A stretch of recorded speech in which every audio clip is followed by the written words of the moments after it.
إيجار هلا هذا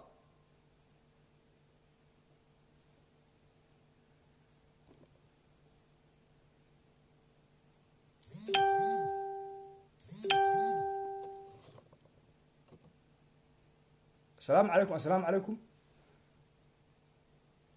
السلام عليكم waxaan u maleynayaa live inaan ka baxaan u maleynayaa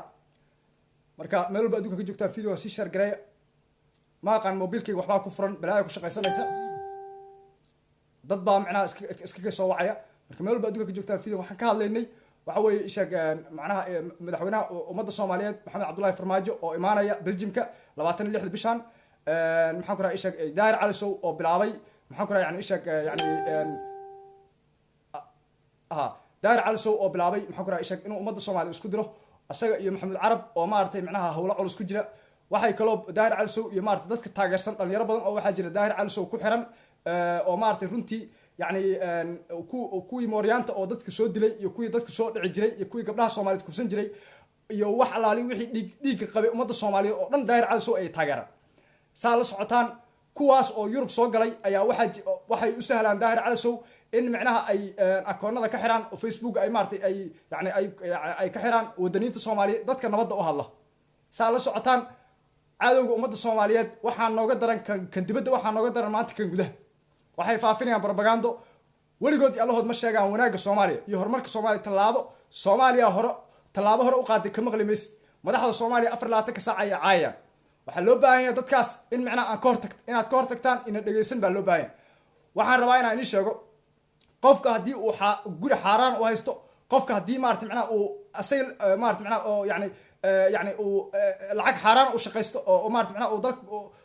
waxyaabo illegal dalka uu ka wado qofka hadii maartay macnaha ishag yani mar rabo dalka Soomaaliya inuu nabad noqdo mar rabo dalka Soomaaliya inuu nabad noqdo mar rabo annaguna maanta dadna shacabka Soomaaliya waa inaan ka diidnaa annaga qof ama qoys ama dad maxaa isku raacay xumaan oo doonaya dalka Soomaaliya inay dib u dhigaan doonayeen annaga ummadda Soomaaliya waa siman yihiin dalka Soomaaliya wuxuu u gudbay axsaab ayuu u gudbay qof walba xisbiga asaga dantiisa oo ka danta dalka iyo dantiisa oo ka arko ayuu dooranaya dalka Soomaaliya ummadda Soomaaliyeed dhan ayuu ka dhaxeeyaa marka waxaan rabaa inaan idin sheego waxa loo baahan yahay in macnaha aan saa u ogaano taada kale qofka annaga madaxweynaha noo ah ama qofka annaga ra'iisul wasaaraha noo ah wuxuu ka shaqeynayaa waa danteena marka maadaama uu danteena ka shaqeynayo waa inaan ku ixtiraamnaa oo aan dhahnaa waa mahadsan tahay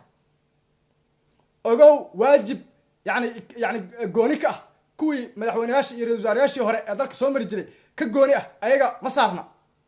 waxay sameyn karaan intay lacagta ummadda Soomaaliya ay cunaan oo jawaab ku shubtaan ay imaaraadna keenaan oo lacag ka qaataan oo Ethiopian keenaan oo lacag ka qaataan ay dalka waliba al-shabaabna hoos kala shaqeynayaan waxay sameyn karaan inay ummadda Soomaaliya ay isku dhamaato ay sameyn karaan maxay uga shaqeynayaan dalka Soomaaliya inuu hore u socdo waxay uga shaqeynayaan waa dad wadaniyiin ah waa dad ay daqanayso dhibaatada Soomaaliya waa dad doonaya dalka Soomaaliya inuu hore u socdo waa dad isku xiran oo aan rabin qof alaaliyo qofkii maxaan ku xataa ayaga kamid ah ama wasiir ah ama maartay xildhibaan oo dalka Soomaaliya doonay inuu wada qadan ku hogaamiyo waa dad ka soo jeeda waa sababta uu socday Jawaari odayga cadawga ummadda Soomaaliyeed ku ahaa waa sababta uu Sambalosh u socdo waa Sambalosh meesha looga tuuray waa sababta maxaan ku Saacid oo taliya ciidanka booliska ahaa oo waliba al-shabaabna u sahli jiray inay qaraxyada geystaan waa sababta meesha looga tuuray baabuurta maxaan ku ishaag baabuurta ciidanka baabuurta dawladda ee maartay macnaha ishaag ay leedahay gaadiidka dawladda ayaa waxa ku xaragoon jiray naago iyo maartay rag muqayeelin ayaa ku xaragoon jiray asaga iyo Sambaloshna maxaan ku ishaag hoos ay iskala xiriir jireen oo maxaan ku yani waxay sahli jireen ummadda Soomaaliyeed in isku xasuuq ay isku dhamaadaan Saacid waa ninkii yiri waxa la yiri qarax weyn ayaa al-shabaab ka geysatay magaalada Muqdisho waa ninkii yiri aniga maxay galay safar baan u socday marka waxa loo baahan yahay ummadda Soomaaliyeed inay ogaato qof alaali qofkii dawladdan ay ka qabatay ummadda Soomaaliyeed wuxuu ahaa qof cadow ku ah jiritaanka horumarka iyo maartay macnaha ishaag yani mustaqbalka dhalinyarada Soomaaliyeed iyo shacabka Soomaaliyeed iyo dawladda Soomaaliyeed waxaan rabaa inaan idin sheego waa nimanka fahmay hagaardamooyinka cadawga imaaraadka iyo dalalka maartay macnaha doonaya dalka Soomaaliya in macnaha ay ka dhigaan violent state oo ay kala qaataan waa nimanka albaabada ka xirtay banaankana ku tuuray marka waxa loo baahan inaan taageerno anagu dalkeenu dalka Soomaaliya wuxuu ahaa dal hal mid ah oo isku xiran waxa yimid dad isku sheegay inay dawlad yihiin oo madax yihiin ayaa yimid oo kala googooyay heerkan gaarsiiyay inaan federaal noqono dad baana gaarsiiyey anaga madaxa suuka ay sheegay waxa weeye kama dan ninka cabdiweli gaas ama shariif sakiin kama danqadaan dhalinyarada soomaaliyeed ee badaha ku dhamaanaya kama danqadaan kuwa maarata macnaha xabsiyada ku jira dalalka maarata macnaha wadamada shisheeye weligood alahood kama hadlin qof soomaaliya oo dhibaato haysato kamay hadlin cabdiweli gaas oo inta magaalada boosaaso yimid ma aragteen qof xanuunsan wax u qabanaya ama shacab salaamaya waa may dadkiisu waxa weeye cabdiweli gaas uu socdo madaxtooyada garowe ayuu dabada la galaa faroola sidoo kale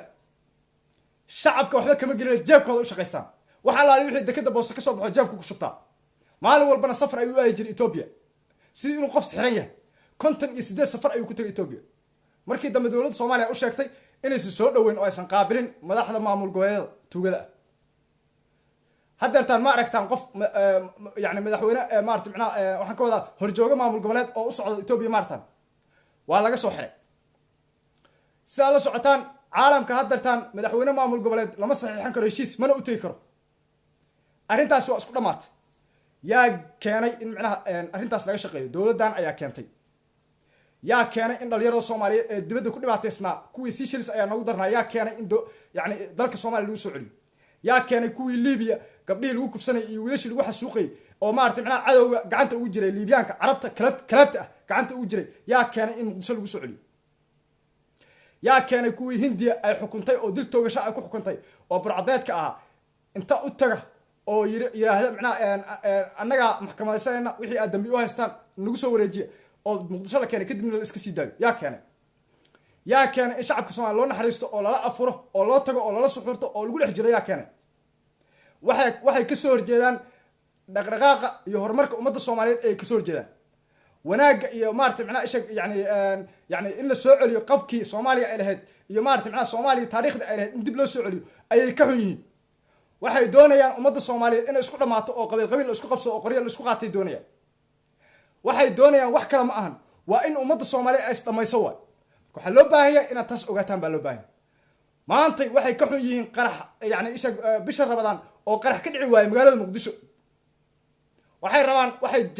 maanta ku farxi lahaayeen haddii qarax ay ka dhacaan saa la socotaan waxay ka xumaayeen in magaalada Muqdisho ammaankeeda la adkeeyo ayay ka xumaayeen waxa la wareysanayay dad badan oo wada qaran dumis qaar Muqdisho jooga oo maartay macnaha isku sheegay bajaajle inay yihiin 10 qof inta lacag loo qaybiyay la wareysanaya arkaysa oo la leeyahay ka hadla dawladda Soomaaliya dhibaato inay ku hayso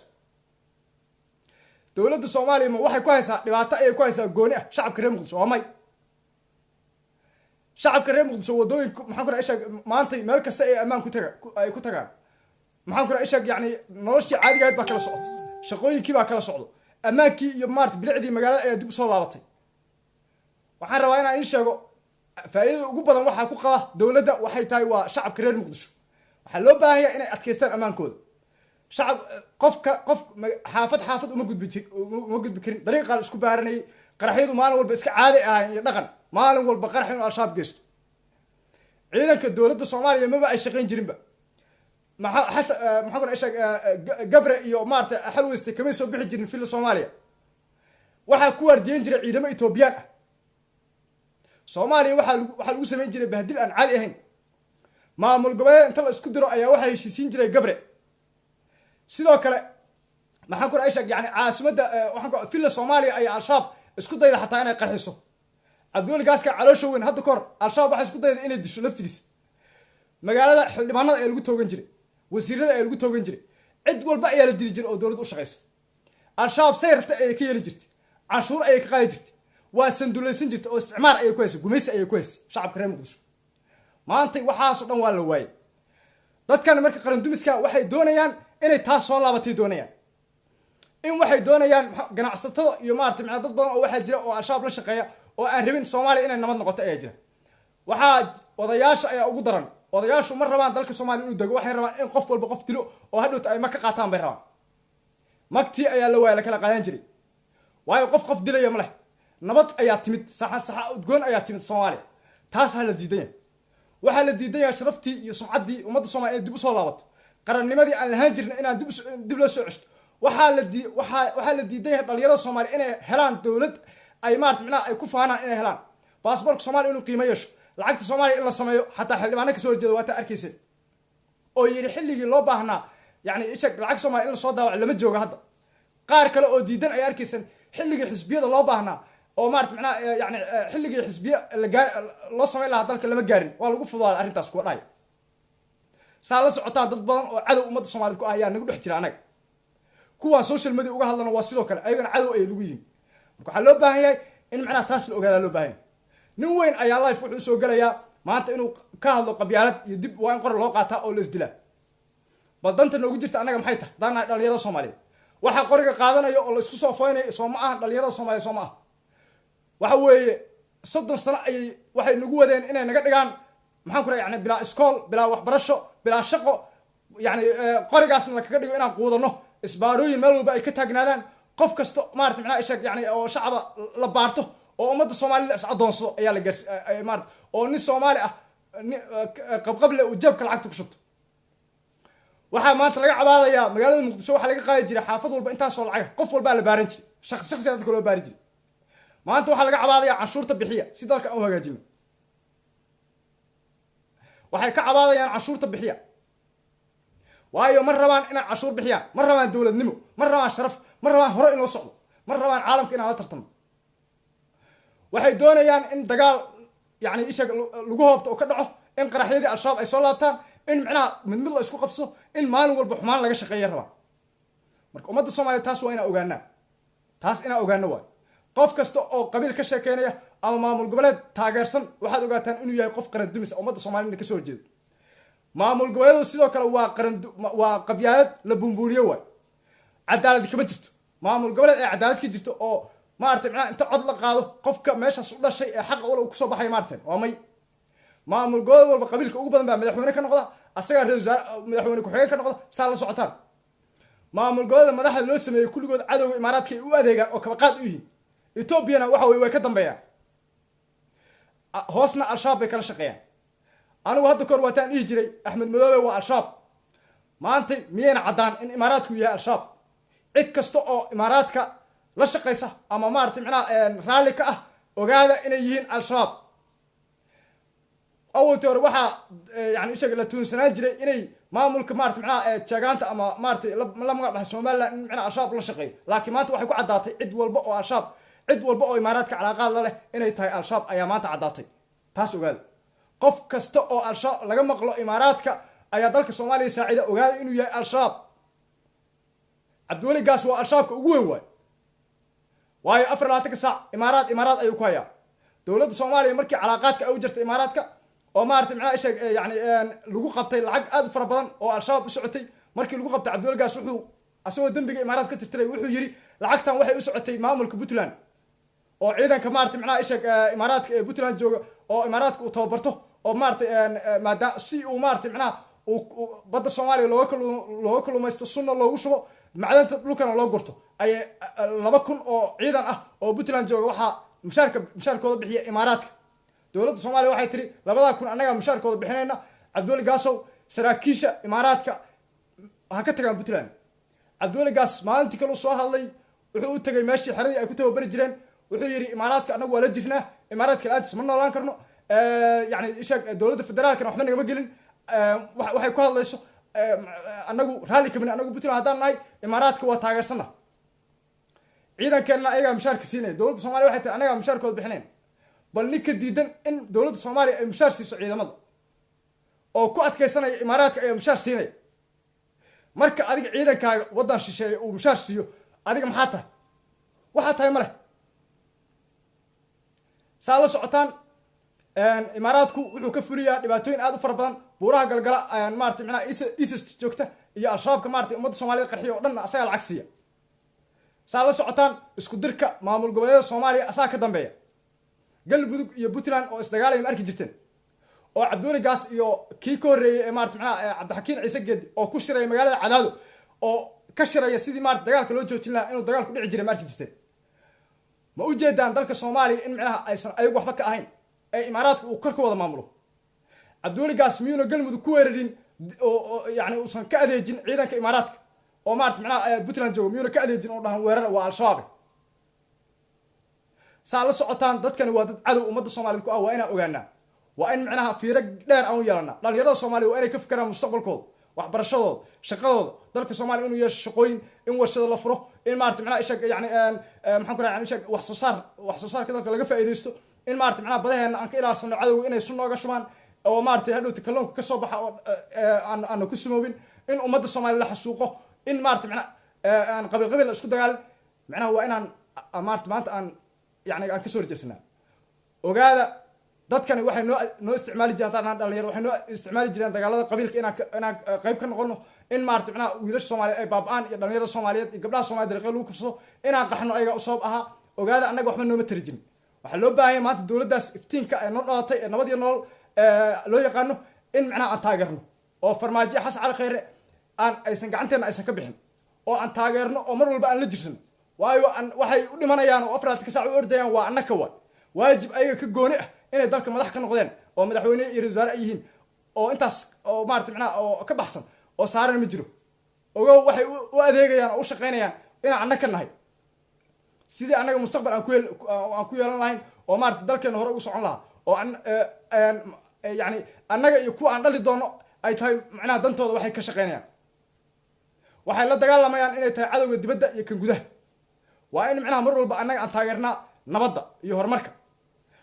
haddii ay madaxdu ay si qaldan wax u isticmaasho ama annaga ay maartay macnaha yani sida aan usoo dooranay si ka duwan ay noola dhaqanto markaas mucaarad ayaa noqon karaa laakiin mucaarad ma ahan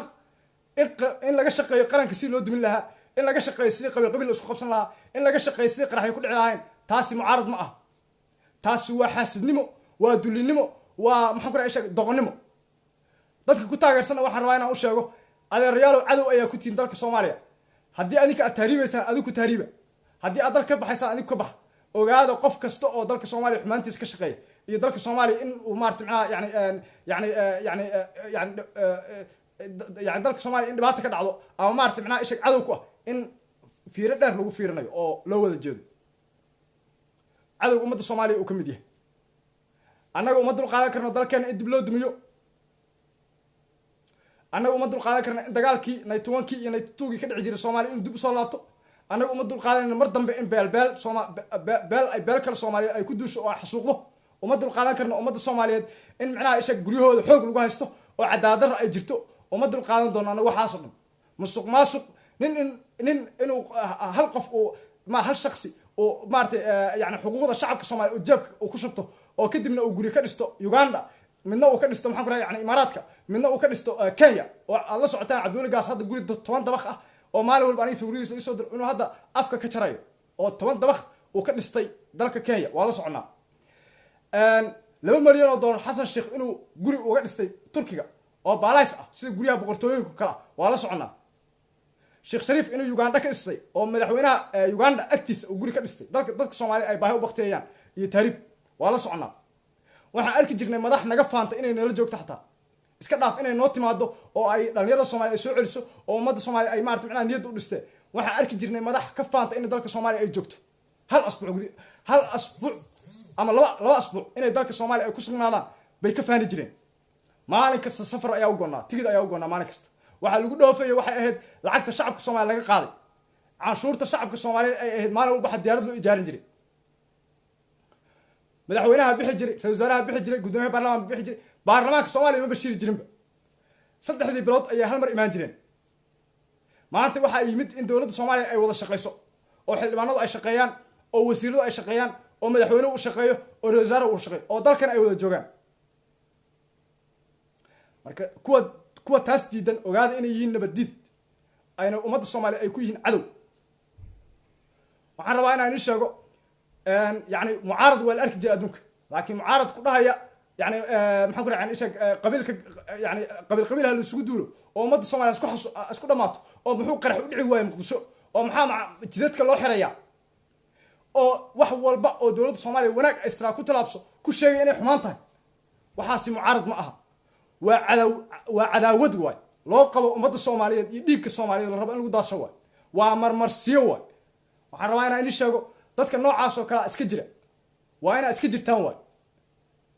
annaku dhibaatadan soo aragnay ayaa nagu filan waa baaba'anay oo maartay macnaha bahdil ayaan soo aragnay gabdhaheena dariiqa lagu kufsanay dhalinyaradeena la leeynay badahan ku dhamaanayna yani waxbarasho la'aan shaqo la'aan maxaan ku ishag yani wax walba ayaan soo aragnaa anaga marka ina uma dul qaadan karno maanta in dib dagaal nala kugu celiyo uma dul qaadan karno in beela Soomaaliya isku soo feeyo si ay isku dagaalaan uma dul qaadan doono in macnaa ishag yani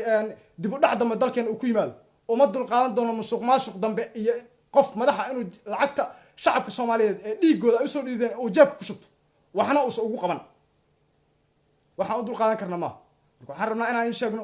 waxaan rabaa inaan ummadda Soomaaliyeed u sheego waa intaas la ogaadaa maanta annaga maxaan ku cid kasta maxaan ku yani sheeg oo yani dalka madaxa ka noqoto laakiin annaga waxaa maanta noo muhiim ah qofka ka shaqeynaya horumarka Soomaaliya qofka ka shaqeynaya yani qofka wadaniga ah qofka u danqanaya shacabka Soomaaliyeed qofka u danqanaya oo ka fakaraya dhalinyarada Soomaaliyeed mustaqbalkooda iyo noloshooda no faa'iido kuma qabna annaga madaxweyne suud gashan oo maalin walba dalka ka dhoofay oo lacag oo cadawga ummadda Soomaaliyeed u adeegay oo garab siinay oo gumaysi u ololaynay dalka Soomaaliya inuu galo uma dul qaadanayno wax loo dul qaadan kara ma ahan waxyaalihi annaga dalkeena soo mari jiray waxaa nooga daran 91kii waxaa nooga daran madaxdii dalka soo mari jirtay ka soo bilow Cabdullaahi Yuusuf ku xiji maxaan ku ishag ninkii ishag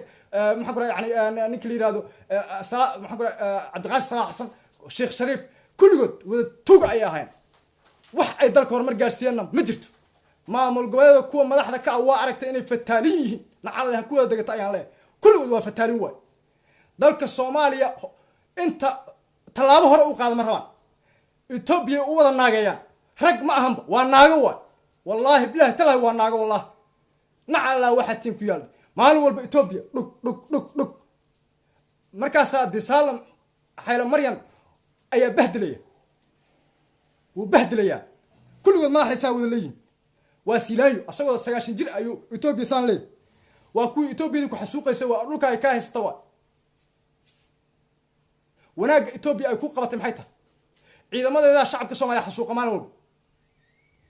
waxay rabaan ay nagu sameeyaan waxaan rabaa inaan sheego ummadda Soomaaliya ha ogaato hadaan nahay dhalinyarada Soomaaliyeed dhibaato in nagu filan dadkan waa soo maray dhibaato in nagu filan dhalinyarada ummadda Soomaaliyeed waa soo mareen dhibaato in nagu filan bahdil iyo maartay macnaha ishag yani in macnaha waxaan ku socon in kab wax naloo saaro Soomaaliyeedana kab in naloo saaro cuntada ayaan ku socon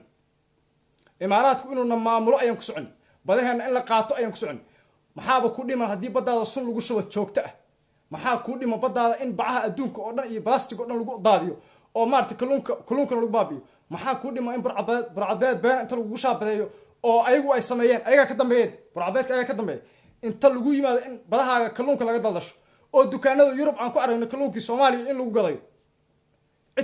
cid soo dhoofsan ay jirin maxaa yani noo dhiman in shatiyo la wada siiyay oo maartay macnaha adduunka dhan badda Soomaaliya uu si sharci uga kalluumaysto oo Cabdullaahi Gaasi Shariif Sakiin ay siiyeen iyo Axmed Madoobe iyo noocyadaas kale maxay tahay aniga qabyaalada waxaan ku taagay qabiilka aan ku taageeray maxay tahay haduusan aniga waxay qabaneen haduusan horumarkay ka shaqeyneen haduusan shaqo aan ku helayn maamulka hadii aan ku helayn maxay tahay aniga maxaan qabiilku ku taageeray aniga qabiilku ma sanam la caabuda de aniga qof muslim ah Ilaahay ma caabuday anigu ma caabuday qabiil waxba isku manihin aniga qofka cadowga ummadda Soomaaliyeed ku ah waxba isku manihin qofka dalka aan wax u qabanayna aniga waxba isku manihin dalkeenu waxa weeye isbedel ayaa socda dalkeenu yani maanta horumar ayaa socda waa inaad taageertaan dhalinyarada Soomaaliyeed team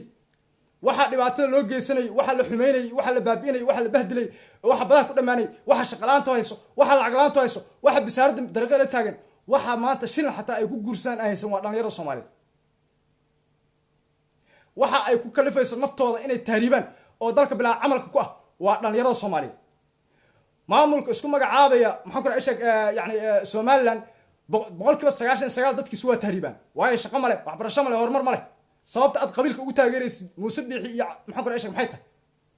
asaga ayaa inta dal ka shaqeysta lacagta jeeb ku shubta adigana wuxuu ku shaabaday inuu dawlad ku yahay waxna kuma talo maxaad ku taageeraysaa maxaa sababta aad ku taageeraysid maxay tahay sababta waxa laga faa'iiday qabiilka ma sheegi kartaa aniga qabyaalad iyo qabiil wax lagu taageero maxaa laga faa'iiday 30 sano miyay ahayn qabyaaladtii maartay macnaha ishag badaha nagu dhamaysay miyay ahayn tii maartay macnaha dhalinyarada Soomaaliya ay dagaal qabiil loo geliyo isku dhamaaday miyay ahayn tii yani ishag maxaan ku raacay ishag yani shaqal aanta keentay oo maartay macnaha nabad aanta keentay miyay ahayn maanta tan maartay macnaha u sahashay cadawga ummadda Soomaaliya inay ka faa'iideystaan miyay ahayn dalka kala gogoysay oo tuulo maanta u gudbi karsa aysan jirin waxaan rabaa inaan idin sheego magaalada muqdisho ku tusaale qaata xaafad walba xaafad kale waa ka go'nay xaafad walba qabiil gooni ayaa haystay dhexdooda ay isdiri jireen maalin walba dagaal ayaa dhici jiray saa la socotaan waxaa jira dadkii u bartay inay madiyaha uga shaqaystaan in dhiig Soomaaliyeed u daato in maanta ay u ololeynayaan dagaal inuu dhaco oo maalin walba soo sheegi jiray qof baa dhintay waxay rabaan maalin walba inay soo sheegaan qof baa dhintay qarax baa dhacay laba qabiil baa isku duulay bay rabaan ma rabaan inay wanaag ka soo sheekeeyaan inay horumar ka sheekeeyaan ma rabaan afkooda ma karo inay wanaag ka hadlaan afkooda wuxuu karaa bes qarax ayaa ka dhacay magaalada muqdisho 20 qof baa dhimatay 10 waa dhaawac isbitaalka madiina hadda ma maqashaan isbitaalka madiina dad dhaawac la geeyay ma maqashaan maalin walba isbitaalka madiina ayaa dhaawac la geeyay xasan sheekh maalin walba wuxuu ka tacsiin jiray dullinimo allah baday maalin walba dad dhintay oo Soomaaliyeed ay ka tacsiin jiray tacsiin u taagnaa maalin walba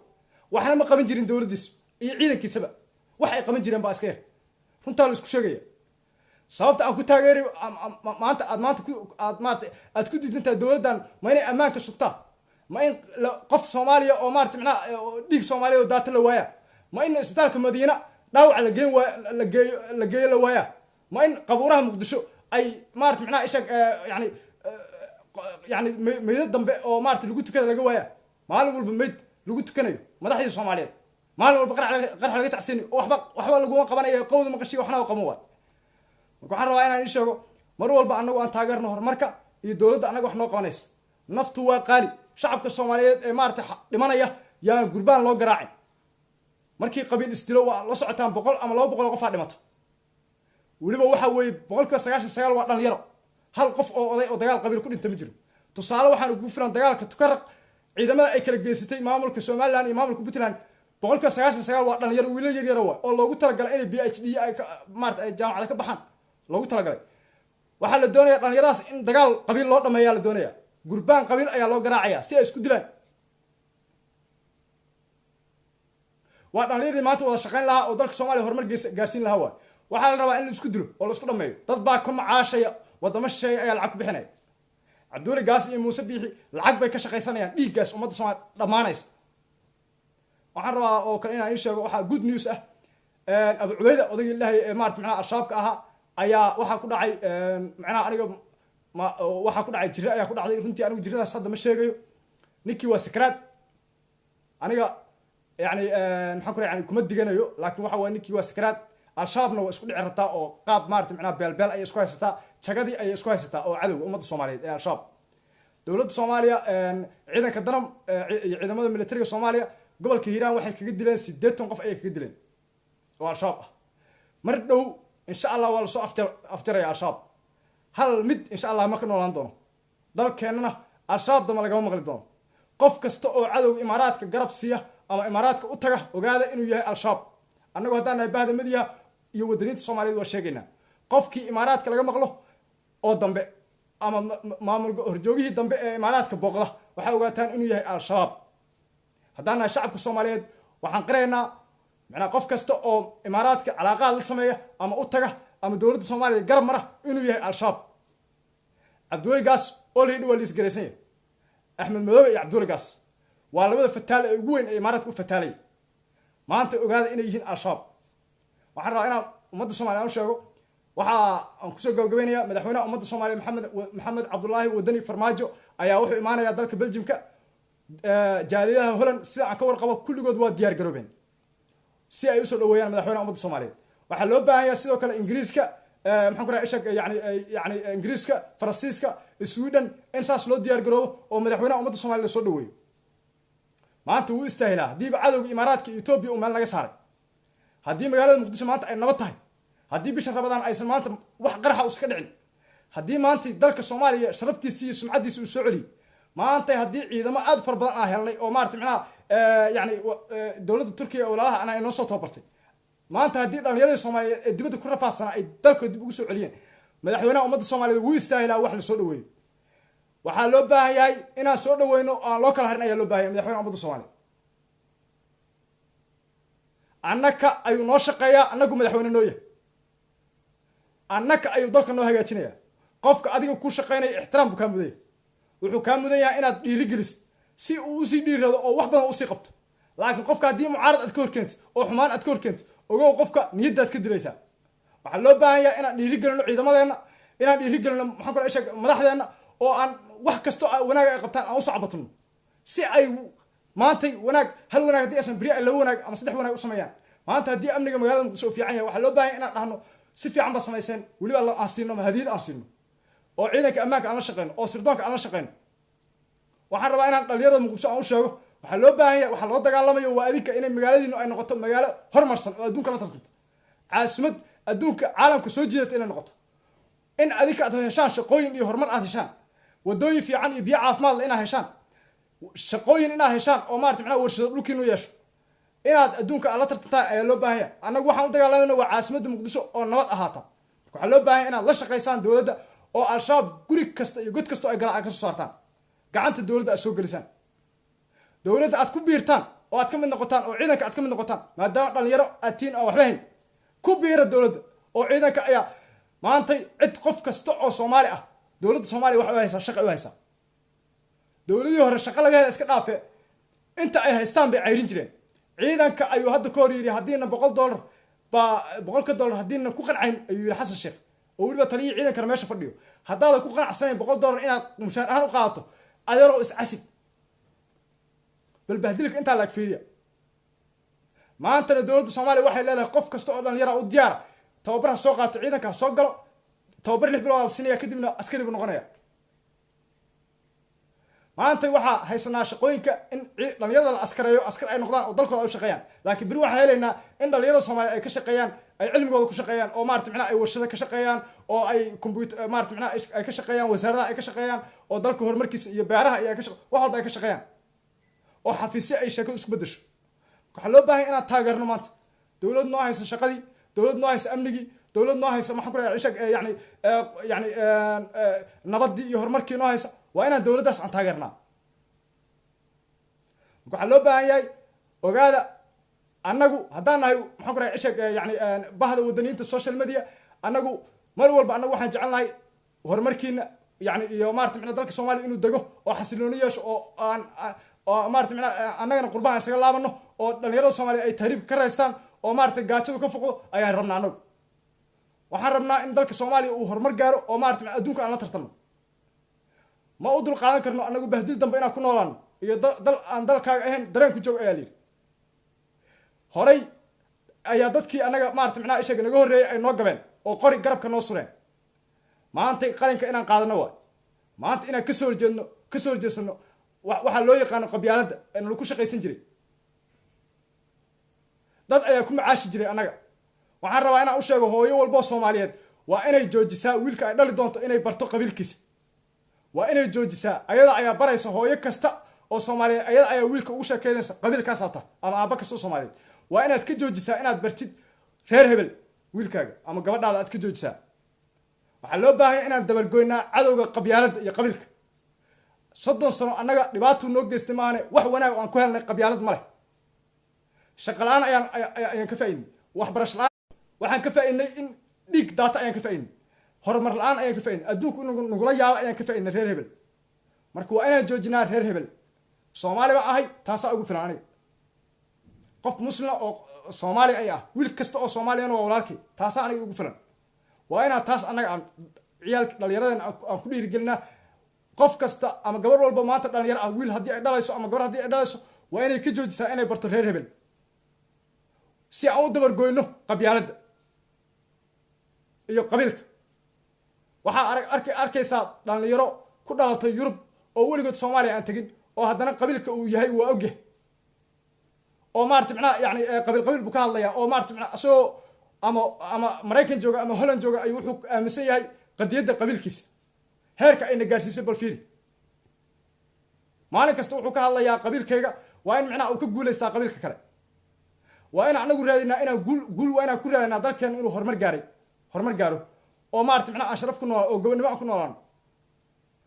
maanta wax soo saarka iyo maarata macnaha waxa maarata macnaha dalka horumarka Soomaaliya ay gaartay waa in laga hadlaa. waa inaan laga hadlin qabiil baa qabiil dilaya, wiil baa wiil kale oo Soomaaliyeed dilay. waa in taas aan ka gudubnaa anagu. dowladda Soomaaliya talaabo hore u qaaday, waa inaan macnaha u bedelnaa. intaan dhihi lahayn qabiilkayga ayaa talaabo hore u qaaday. ma jiro qabiil horumar gaaray oo guulaystay ma jiro. ما جرى قبيل لا ميدس ما جرو قبيل مارت معنا سو عليا مارت معنا دينت الصومالي كعفيه ما جرو قبيل maxaan ku isha yani hawada Soomaaliya gacanta dawladda Soomaaliya soo galiyay ma jiro qabiil ma jiro maxaan ku isha yani ciidanka badda sameeyay ma jiro qabiil maxaan ku isha ma jiro qabiil wadan nadiifiyay ma jiro magaalooyinka ay ku nool yihiin qabiiladu xataa wasaq magaalooyinkooda waa wasaq inay wax u qabtaan iska dhaaf dad kale oo maartay macna ay magaalada ay degan yihiin xataa ka soo qabo magaalada Gaalkacyo kale wasaq ayaa meel walba taala magaalada Booramo kale magaalada Hargeysa kale ma hadii ay sharaf leeyihiin oo qabiilku wax yahay mu magaalooyinka iska nadiifiyo ma jiro qabiil laami dhisay ma jiro qabiil dhir abuuray inuu dhir jara maahane waxaan rabaa inaan sheego qabyaalada iyo qabiilku waa waxa anaga heerkaasna gaarsiiyay maanta waa waxa horumar aan la gaari weynay waa waxa Soomaaliya hore ugu socon weeyday waa waxa dalkeena saan ka dhigay waxa loo baahan inaan dhaqankaas aan joojinaa loo baahan maanta dhalinyarada Soomaaliyeed ee jiilka cusub waa in macnaha ay taas ogaadaan 30 sano waxa dalkeena qarribay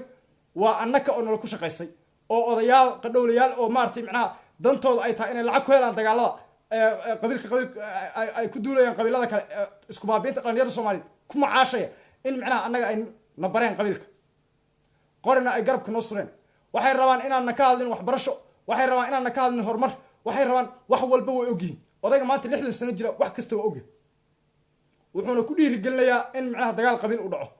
wiilkiisa inuu qoro garabka u saaro oo reer kale oo wiil kale Soomaaliyeed u soo dilo ayuu ku dhiirigelinayaa danta ugu jirta waxay tahay lacag buu ka macaashaya lacag baa loo keenaya Cabdulle Gaas iyo noocyadiisa oo kale ayaa lacag u keenay waxay leeyihiin huri dagaalka dalkan waa ka dhoofiyaa ogow oday kasta maanta guri weyn ayuu dhistay oo uu jeexday ama wadan kale yani maxaa u jeexday lacagna jawaabka ugu buuxdaa waxa maanta shaqo la'aanta ah waa dhalinyarada qof dhalinyarada wax haysta maanta ma jiro 99% waa dhalinyaro 70% shacabka Soomaaliya waa dhalinyaro marka 70% waxa laga waayay konton wax faanta ayaa la ka waayay konton faanta in qabyaaladu ay tahay cudur konton maskaxda ka shaqeysay meel ka waayay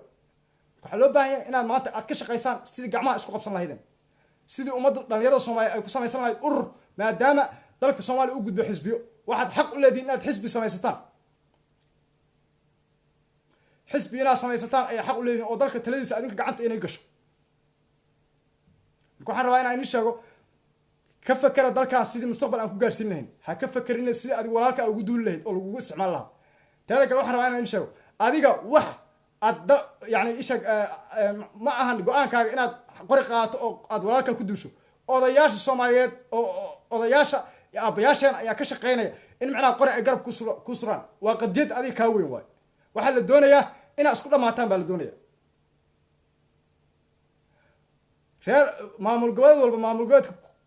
u dhow ayaa waxa looga dhigay cadow inuu ku yahay maamul goboleed walba u fiirsada galmudug iyo Puntland waa isku cadow Hirshabelle iyo Puntland waa isku galmudug waa isku cadow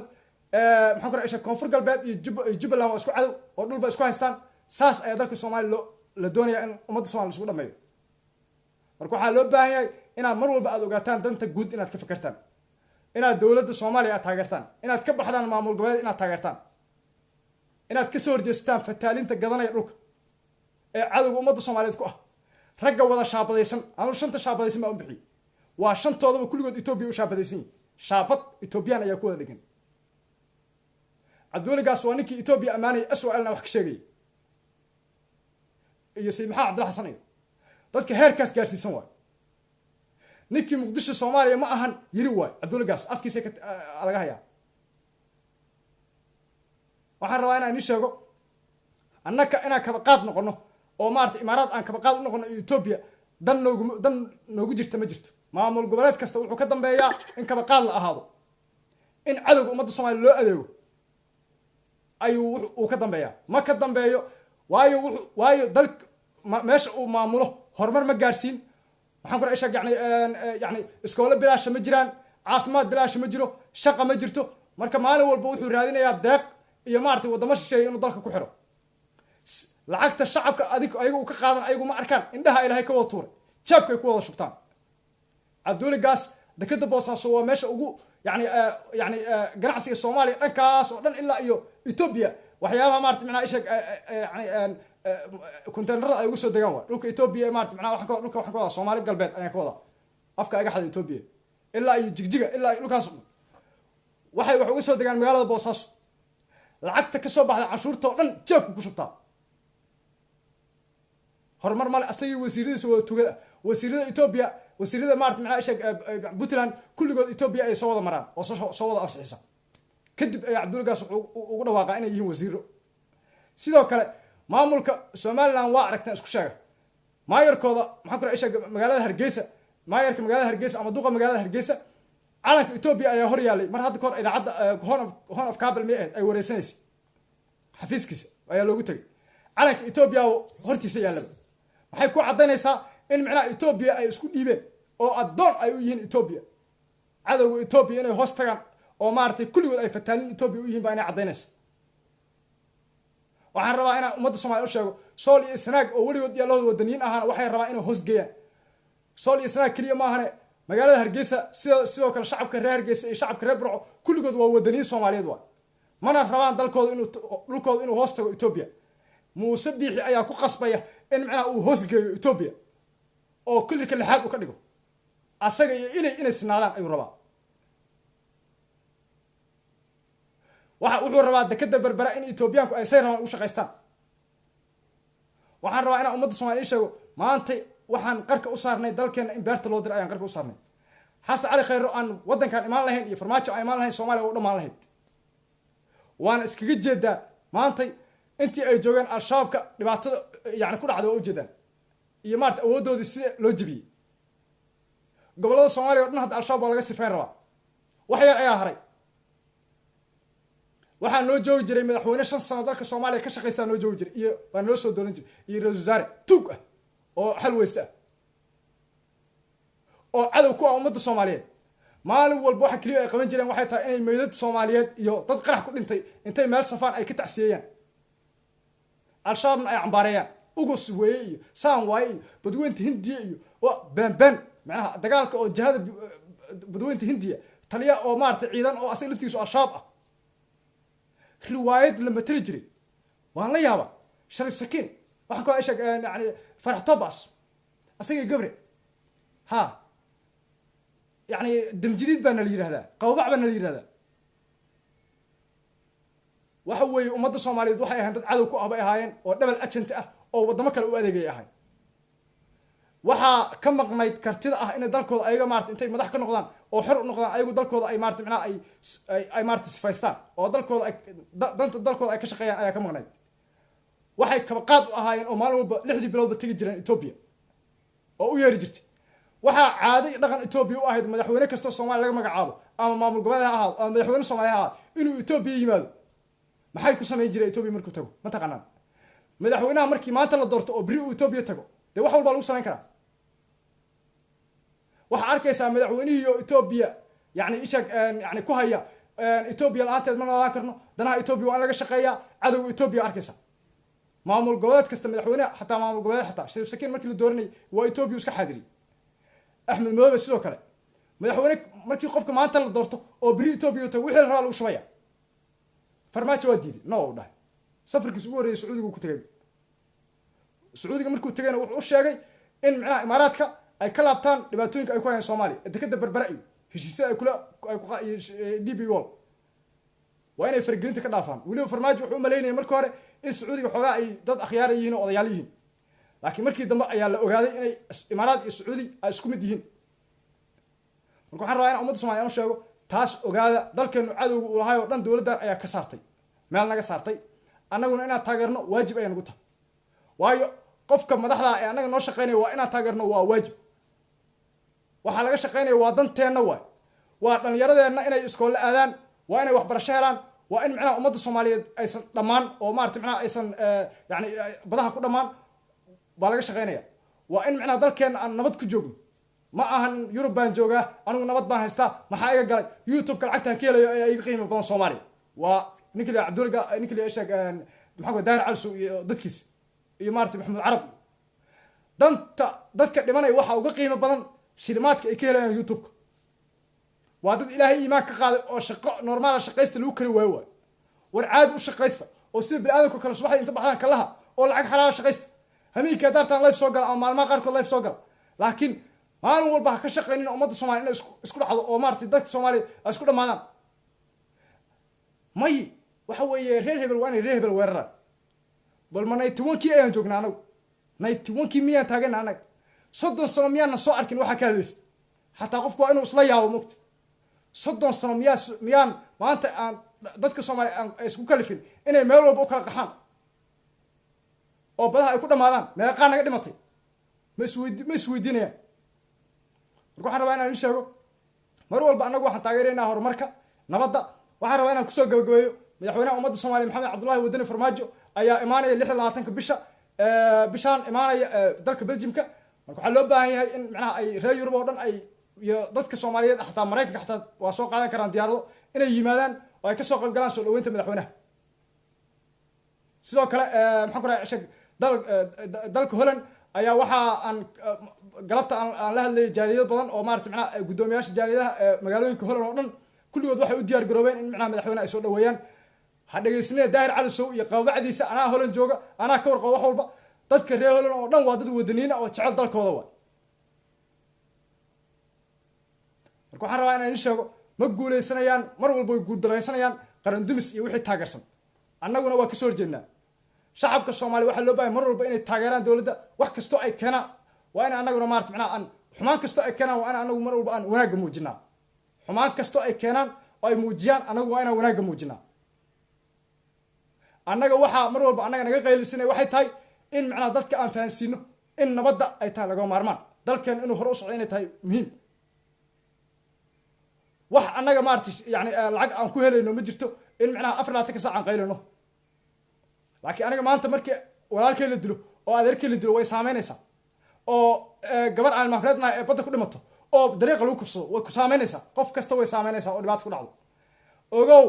maanta dadkii sheegan jiray anaa reer hebel ugu laan ereysan inay yihiin dadka liibiyaanku u bahdelayay inay yihiin dadka badaha ku dhamaanay inay yihiin dadka uu xasan cali khayr soo badbaadinay dadkii sheegan jiray sharafta dadkii sheegan jiray karaamada boqortooyooyinka aawehe cabdulgaas muxuu qabtay muuse biixi 190 dadkooda waa dadka dhulka ka soo jeeda waa dadka taariiba dadka oo maartay laga keenay Seychelles 190 waa from Puntland waa aawehe maxay qabteen muxuu qabtay farole muxuu qabtay maxaa kale sheeg yani cabdulgaas anu cadda muuse ima sheegay iyo cabdulla yusuf waayo alla yarxam ayaan leh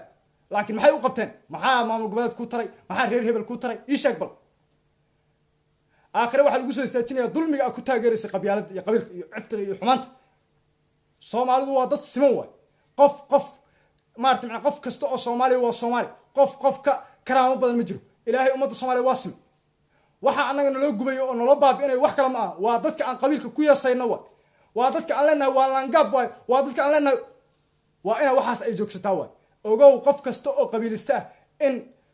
la hubo oo kitaabkan uu sheegay aayadaha quraanka ay sheegeen inaan aakhire waxba u oolin aan ka ahayn cadaabta jahannamo lagu tuuro waayo waxaad horseedaysaa in ummadda Soomaaliya isku dhameysay marka live soo gasho maanta Puntland taageeris soo ma ahan dhalinyaro Soomaaliyeed ee ka soo jeedo maartay Soomaaliland halayaan ma marka waa ina ogaana taas waay annaka wiil damo naga dhinta uma dul qaadayno shacabka Soomaaliyeed kulligood qiimeeyna wada leeyihiin qofkiina Mareykanka hal qof haduu ka dhinto 100 qof ayaa loo dilaa hal qof haduu Mareykanka ka dhinto 100 qof ayaa loo dilaa haddeertaan hal qof ayaa oo shabaab ay ka dishay Mareykanku wuxuu soo wadaa ciidamo badan wuxuu doonayaa shacab Soomaaliyeed badan inuu ka argoosto doonaya marka waa in macnaha aan ka shaqeynaa sidii Mareykanka dalkeena uga bixi lahaa sidii maartay macnaha African Union ay dalkeena uga bixi lahayn maxaa keenay in African Union la keeno waxa keenay waa qabiilka waay runta la isku sheegaya haddii anaga aan qabiil isku haysan lahayn haddii anaga aan kalsooni isku qabilayn African Union ma imaateen dalkeenana ciidamo shisheeyna looma keeneen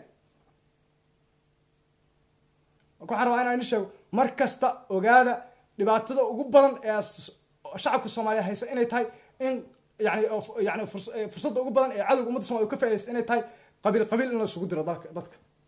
in la soo horkeeno nabadeena lagu maartay macnaha lagu curyaamiyo oo horumarkeena lagu curyaamiyo qabyaalad darteed marka waxaan rabaa inaan shacabka Soomaaliyeed aan u sheego meel walba adduunka ay ka joogaan waa dad walaalo ah waa dad siman waa Soomaali qof kasta oo Soomaali qof kale waa walaalkiis gacmaha waa in la isqabsaa waa in la iscafiyaa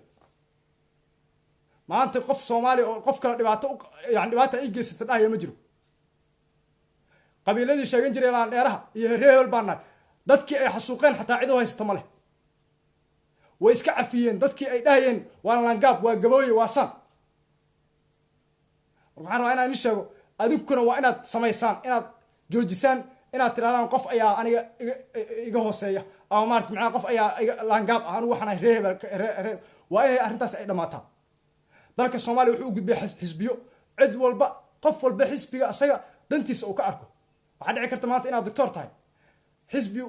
takhaatiir yani dhahaya macnaha isha waxa hormarinaya caafimaadka waxa hormarinaya xisbigaas hadan u arkaysa hadii aad doctor tahay ama hadii aad doonaysid dalka Soomaaliya caafimaadkiisa in macnaha sar loo qaado xisbigaas aad taageeraysa qof walba xisbiga danta ugu jirto ayuu taageeraya dalkeenu uu ka gudbay reer hebel iyo reer hebel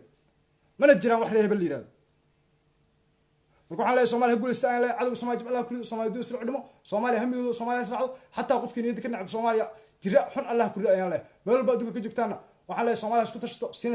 sina shir garay fiidogan